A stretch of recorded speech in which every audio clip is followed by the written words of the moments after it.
que son un modelo de éxito. Basta caminar por las calles de Budapest o de Varsovia o de cualquiera de estas ciudades de esos países para ver que se mantiene un elemento esencial en una comunidad nacional, que es una homogeneidad. No quiere decir que todos seamos iguales. Eso sí que tiene que haber una cierta homogeneidad, que es lo que garantiza la eficacia de la democracia. La democracia es el gobierno del pueblo. Por lo tanto, hay que poder determinar la existencia de un pueblo que tiene unos caracteres comunes, ¿no?, que comparte valores, que comparte tradiciones, que comparte costumbres. Pero no solo tenemos Hungría y Polonia. Yo creo que también hay que señalar que hay cosas que están cambiando. Bueno, fuera de la Unión Europea tenemos a Suiza.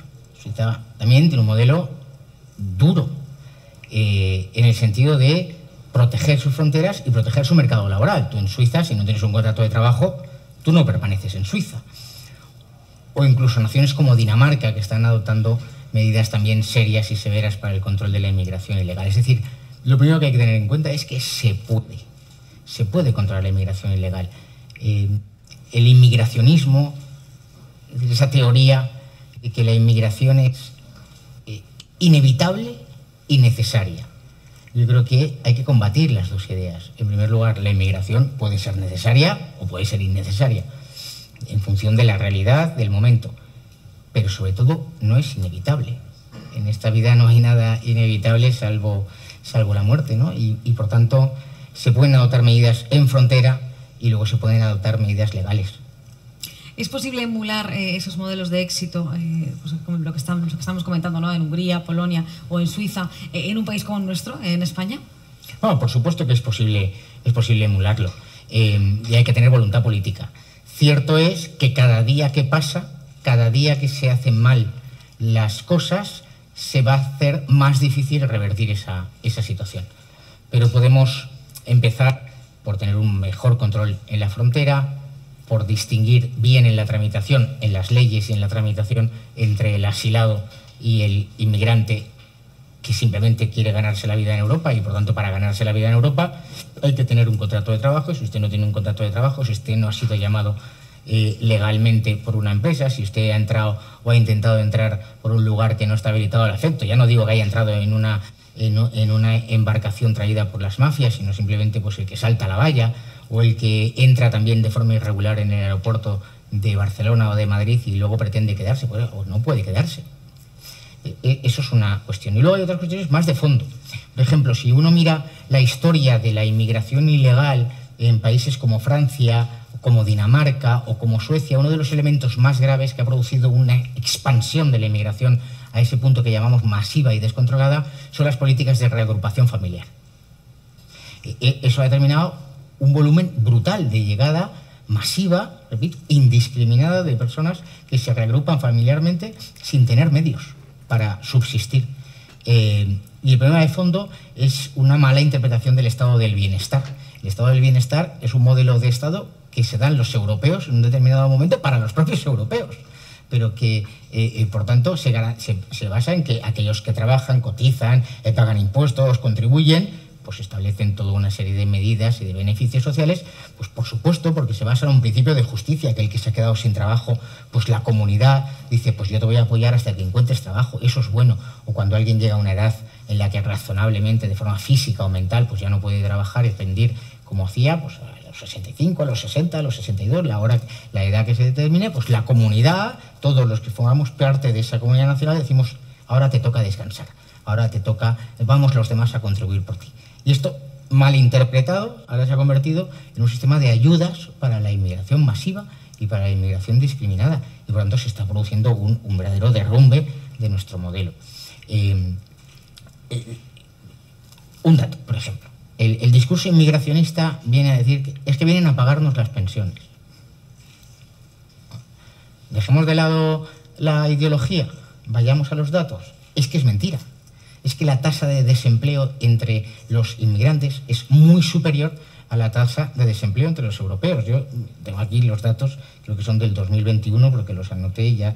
El 26% de desempleo en toda la Unión Europea entre nacionales europeos, teniendo en cuenta que España y Grecia suben los porcentajes altísimos en la población con edad laboral. Entre los extranjeros es el 41%. Los permisos de residencia, la mayor parte de los permisos de residencia que se conceden en Europa son residencia por estudios, por la mera residencia sin permiso de trabajo, y si miras las estadísticas europeas te pone others, otros. ¿Qué es otros? Los permisos de trabajo, el 20%. Entonces, ¿qué sucede aquí?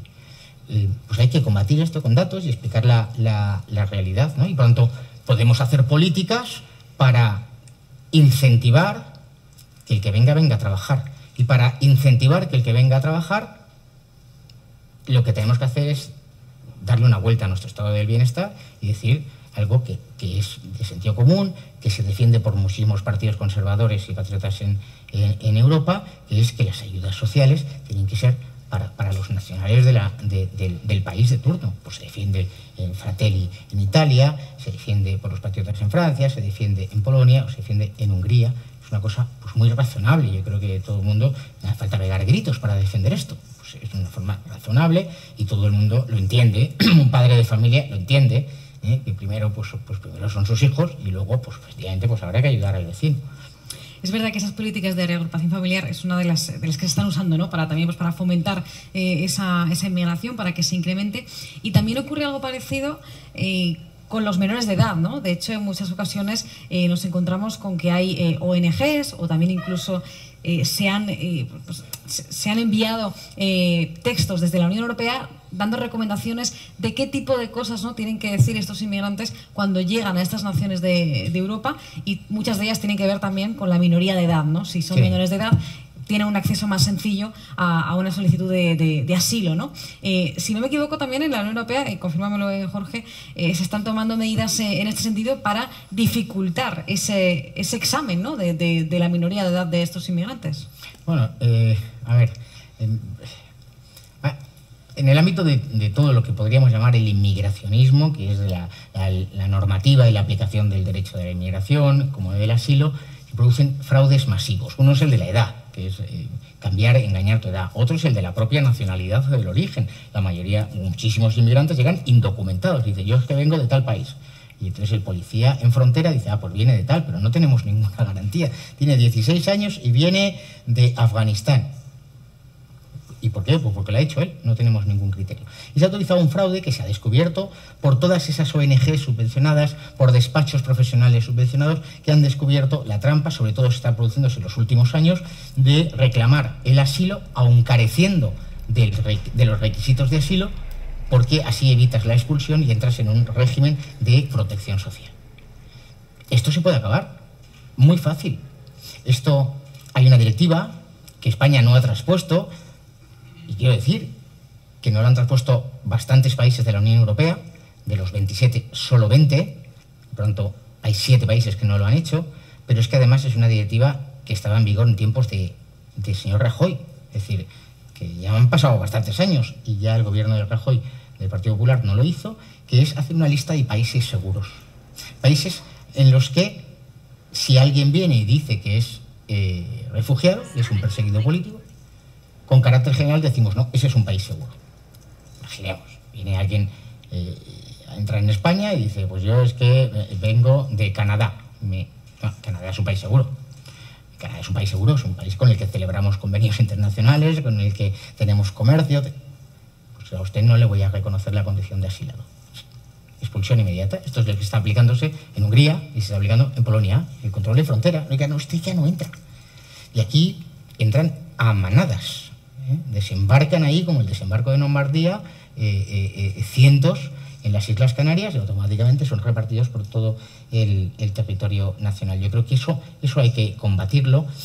Tenemos muchísimas normas. Efectivamente, la Comisión Europea, hace 3 años, Ursula von der Leyen planteó lo que llamaba el nuevo Pacto de Asilo e Inmigración, que se desgrana en una serie de documentos, de uno de los cuales yo soy ponente, que es el proyecto Eurodac, que es el relativo a cómo se identifica a los menores de edad y tal. Bueno, pues hay que decir que la izquierda europea, los grupos del Parlamento Europeo del lado izquierdo, con el apoyo de la Comisión Europea, han bloqueado esto durante 3 años y medio. Y ahora, en la presidencia de Sánchez, cuando hemos tenido los casos de los asesinatos en Bélgica o en Francia, donde la práctica totalidad de los asesinos eran personas que se encontraban en esa situación de ilegalidad, pues ahora quieren acelerarlo. Pero hasta el punto que se dice que no se puede tomar los datos biométricos de un extranjero menor de 14 años. Pero, sin embargo, a cualquiera de los españoles o de los nacionales europeos sabemos que si nuestros hijos quieren salir al extranjero, tienen que sacarse el documento nacional de identidad y se les fuerza, digámoslo así. Pero, sin embargo, al extranjero no. O la toma de datos realmente efectiva, el forzar la toma de datos. Oiga, es que yo tengo 18 años, pues vamos a hacerle a usted una prueba adecuada para determinar esa edad. Yo creo que esto hay que hacerlo con toda la naturalidad, explicarlo con toda tranquilidad, porque es de ley y es de justicia. Hemos llegado al punto de que los nacionales europeos de la Unión Europea son tratados en muchas ocasiones con peor condición que los extranjeros. Eso no responde a ningún principio de justicia y nosotros, por encima de todo, debemos regirnos por el principio de justicia.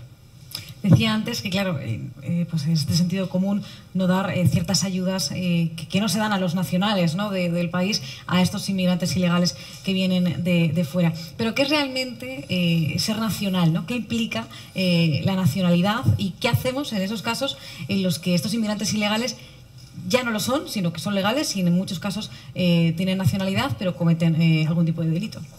Bueno, pues es complicado definir ser español, ¿no? O si a alguien le dice, ¿qué es ser italiano? Pues es difícil. O ser polaco, es difícil. Porque las cosas grandes son difíciles de definir. Las cosas, es decir, ¿cómo se define una silla? Pues cualquiera definiría, sabe lo que es una silla, una mesa, pero cómo se definen las cosas importantes son muy difíciles de definir. Y esa es la cuestión. Que es que el ser español no es un trámite administrativo.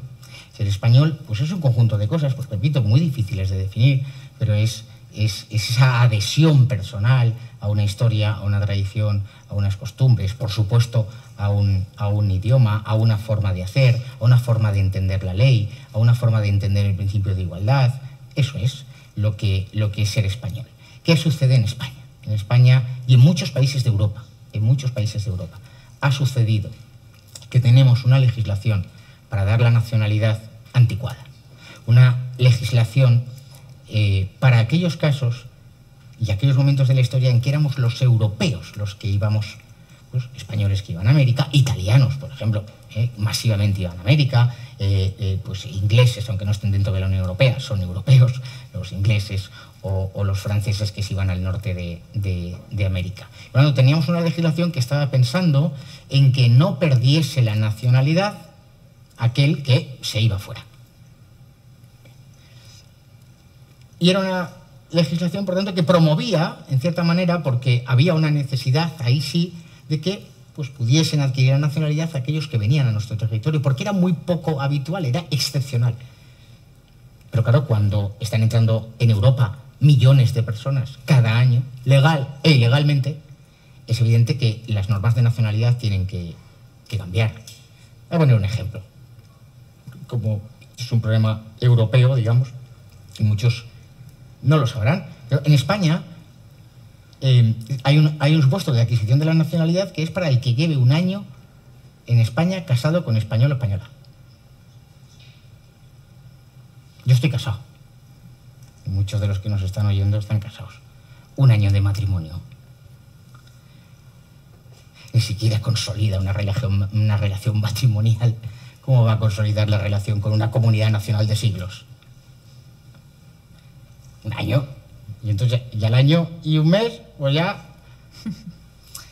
Entonces yo creo que esto, en aquellos tiempos, pues cuando se puso esa norma, cuando había un matrimonio indisoluble, cuando no había divorcio, pues tenía todo, bueno, pues tenía un sentido, porque al año, pues ya, pero ya es que ibas a estar casado con esta señora o con este señor toda la vida. Pues hay que reaccionar ante esto, hay que adaptar nuestra legislación, hay que ser consciente que tenemos una normativa muy antigua que está haciendo que se cambie el cuerpo electoral de las naciones. Es decir, que cambien las comunidades nacionales. Y efectivamente, cuando alguien ha adquirido la nacionalidad, no de origen, sino por la residencia, que es la mayor parte de los supuestos, pues ahora mismo no se le puede echar del territorio nacional, ni se le puede privar de la nacionalidad. Y yo creo que pues tenemos que cambiar esto. y es una de las cuestiones más importantes, no el endurecer, sino el ajustar a la realidad los requisitos de adquisición de la nacionalidad. Y hay muchas naciones que lo han haciendo, pero lo han hecho. Dinamarca, por ejemplo. Dinamarca, por ejemplo, exige la residencia legal y además otro requisito que en España no existe, que es que durante el periodo de residencia legal que tú invocas para adquirir la nacionalidad danesa, no hayas recibido ayudas sociales. Solo puedes hasta un máximo de 1 año en un periodo de 5. Por ejemplo, es una medida que tiene por finalidad garantizar que aquel que adquiere, lleva muchos años aquí, dice, yo quiero reconocerme como danés, pues vamos a ver que usted realmente está integrado. Y un elemento propio, característico de la integración, pues es tener un contrato de trabajo integrado en el mercado laboral, conocer el idioma, conocer la historia, conocer la cultura, conocer la sociedad, las tradiciones. Se pueden hacer muchas cosas, podemos ser muy creativos, muy respetuosos con los derechos de todo el mundo, porque con los primeros que tenemos que ser respetuosos con los derechos de nuestros compatriotas. Volviendo a los modelos de éxito, antes también nos lo comentaba un general que también es húngaro, ¿no? Que estaba también en uno de los paneles anteriores, y nos hablaba de ese referéndum, ¿no? Que celebró Hungría para preguntarle a los ciudadanos sobre qué hacer con la inmigración ilegal.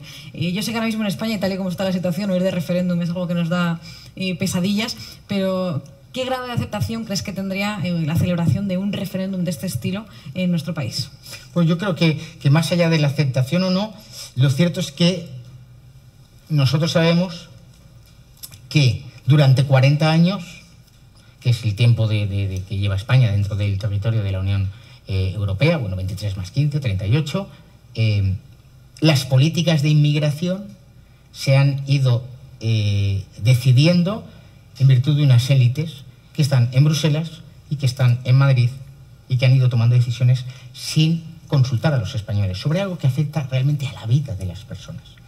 Por lo tanto, es un tema muy importante en el que, además, así como en otras materias como política internacional, sí en la política inmigratoria tiene un efecto en las comunidades locales, en los pueblos pequeños, en los barrios, y eso produce afectación a la vida de los que ya estaban allí. Por lo tanto, preguntemos. Yo creo que, repito, que más allá de si les gustaría o no, yo creo que es una necesidad. Y con toda seguridad, estamos absolutamente convencidos, muchos se llevarían alguna sorpresa. Muchos se llevarían alguna sorpresa porque podemos preguntar si pues, les parecería bien a los españoles que el control en frontera fuera más riguroso o que hubiese una preferencia, como hay en la práctica, para las ayudas sociales para aquellos que no son nacionales, o si se pueden empadronar los inmigrantes ilegales y adquirir determinadas ayudas, o si una inmigrante ilegal tiene que tener derecho a la asistencia sanitaria completa. Hace una semana en el Senado francés se aprobó que los inmigrantes ilegales solo tuviesen derecho a la asistencia sanitaria vital, de urgencia, vital para, evidentemente, por razones humanitarias. Por supuesto, nosotros no queremos que nadie, si alguien se está en un peligro de muerte, hay que atenderle. Pero bueno, que una persona que no contribuye, que ha entrado ilegalmente en el territorio nacional, incluso a lo mejor que se opone a tu propia nación, está residiendo allí, pero está realizando actos de oposición a la nación francesa o a la nación española, disfruta del mismo sistema sanitario que nuestros mayores.